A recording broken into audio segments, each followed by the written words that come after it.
اللہ رب العزت نے کائنات میں ہر شے اور ہر جاندار کا جوڑا بنایا ہے۔ انسانی جوڑے کو نکاح کا بندھن دوسری مخلوقات سے ممتاز کرتا ہے اور یہ شرف انسانی کا منہ بولتا ثبوت ہے۔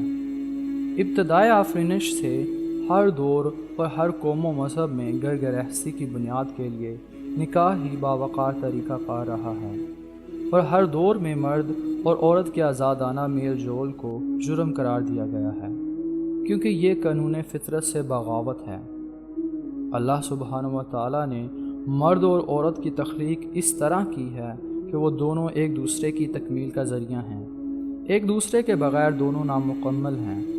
دونوں اپنی جسمانی ساخت میں الگ ہونے کے باوجود ایک دوسرے کے لیے ناگزیر ہیں۔ ہر تہذیب میں مرد اور عورت کو نکاح کے بندھن میں باندھنے کا مقصد نسل انسانی کی بقا ہے۔ اسلام اپنے پیروکاروں کو اللہ کی اطاعت گزار نسل کی بقا کا فریضہ سونپتا ہے۔ اسی لیے اولاد کے حصول کی دعا کرنا انبیاء کی سنت رہی ہے۔ خاتم النبیین محمد صلی اللہ علیہ وسلم کا فرمان ہے کہ نکاح کرنا میری سنت ہے، جو میری سنت سے اعراض کرے وہ ہم میں سے نہیں۔ نکاح کے معنی ہے دو چیزوں کا آپس میں اس طرح ملنا کہ وہ ایک ہی لگنے لگیں۔ مثال کے لیے یہ بات کہی جا سکتی ہے جیسے دودھ میں میٹھا ملا دینا۔ اسی سے محاورہ بنا ہے کہ شیر و شکر ہو جانا۔ دو الگ کپڑوں کو یا رسی کو مضبوطی سے گرا لگا کر ایک بنا دینا۔ طلاق کے معنی ہیں دو باہم ملی ہوئی چیزوں کو الگ الگ کرنا یا گرا کھول دینا۔ غرضے کے ایک بڑے مقصد کے حصول کی خاطر ایک ہو کر ذمہ داری نبھانے کا وعدہ کرنا نکاح ہے۔ نکاح بنیادی طور پہ مرد اور عورت کے درمیان معاہدہ ہے۔ دو خاندان اور دو برادریاں بھی اس سے متاثر ہوتی ہیں، اور یہ اللہ سبحانہ و تعالیٰ سے بھی عہد ہے کہ رب العالمین کے نام پہ جوڑا گیا رشتہ ہے۔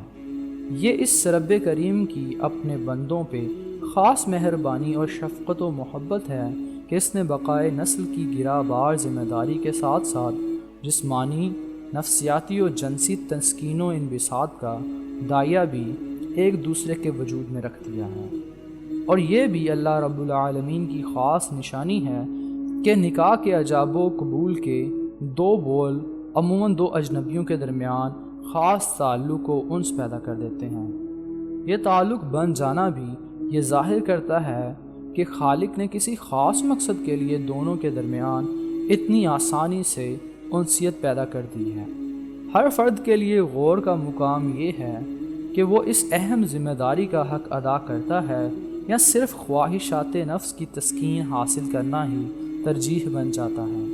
جو اپنے حقیقی مقصد نکاح حصول اولاد اور اس کی تربیت کو چھوڑ کر خواہشات نفس کو ترجیح دے گا وہ کبھی خوش و مطمئن نہیں رہ سکتا، اور نہ ہی وہ نکاح کی صورت میں کیے گئے عہد کو نبھا سکتا ہے۔ نکاح کا پیغام کسی گھر میں جس بھی جائز اور مروجہ احسن طریقے سے دیا جائے، اس کی بنیاد میں سچائی، ایمانداری کے ساتھ عہد کی پابندی کا احساس ہونا لازمی ہے۔ مصنون طریقے سے تقوی کا معیار سامنے رکھتے ہوئے زندگی کے اس نئے میدان میں قدم رکھنے والے اپنی حقیقی جنت کی تیاری کا عزم کریں گے تو یہ دنیا بھی جنت کا عکس پیش کرے گی۔ زندگی کے اس نئے رشتے میں جذباتی ترنگ ہے تو بہت سے پرانے رشتوں کے خوبصورت رنگ کو قائم رکھنے کے لیے ہوش و حواس سے کام لینے کی بھی ضرورت ہوتی ہے۔ مرد اپنے گھر کے سب اہل خانہ خصوصاً خواتین کے جذبات کو پیش نظر رکھتے ہوئے اپنا کردار نبھا کر ہی اپنی ازدواجی زندگی میں سکون لا سکتا ہے۔ ہر رشتہ اہم ہے اور ہر رشتے کا ایک مقام ہے۔ اگر سب کو تقوی کے ساتھ نبھایا جائے تو اللہ کی مدد شامل حال رہتی ہے۔ ازدواجی زندگی کے سکون کی کڑیاں صرف نکاح کے بعد شروع نہیں ہوتیں، بلکہ اس کی پہلی کڑی اس وقت شروع ہوتی ہے جب دولہے نے اپنے گھر میں اپنی آنکھوں سے والدین کے آپس میں اور دیگر تعلقات کو نبھاتے دیکھنا شروع کیا تھا۔ سوال یہ ہے کہ جو کچھ آنکھیں دیکھ چکی ہیں اس کے برعکس اب کیا کریں؟ ازدواجی زندگی کے میدان میں اترنے سے پہلے قلب سلیم کے ساتھ بہتری کی دعا کریں اور دعا کے طور پہ ان گزارشات پہ توجہ کی جائے۔ رشتہ برابری یا کفو اور تقوی کی بنیاد پہ تلاش کیا جائے۔ لالچ، حرص، طمع کی بنیاد پہ یا زبردستی قائم کیا گیا رشتہ نکاح کے تقاضوں سے انحراف ہے۔ رشتہ طے کرنے کا حتمی فیصلہ کرنے سے پہلے لڑکے اور لڑکی کے درمیان شرعی حدود میں رہتے ہوئے ایسا رابطہ ہونا چاہیے کہ ذہنی ہم آہنگی کے پیمانے کا اندازہ ہو سکے۔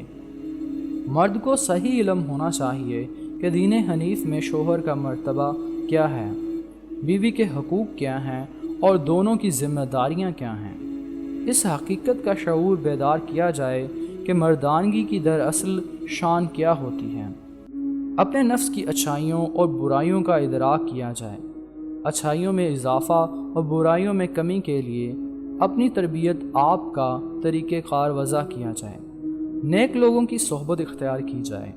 اپنے کردار کو بے داغ رکھنے کے لیے آوارہ منش دوستوں، محفلوں جس میں انٹرنیٹ بھی شامل ہے سے بچنا اہم ترین بات ہے۔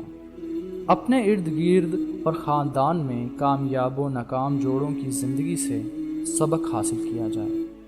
یہ یاد رکھنا چاہیے کہ ازدواجی زندگی ہمہ وقت پھولوں کی سیج نہیں ہوگی۔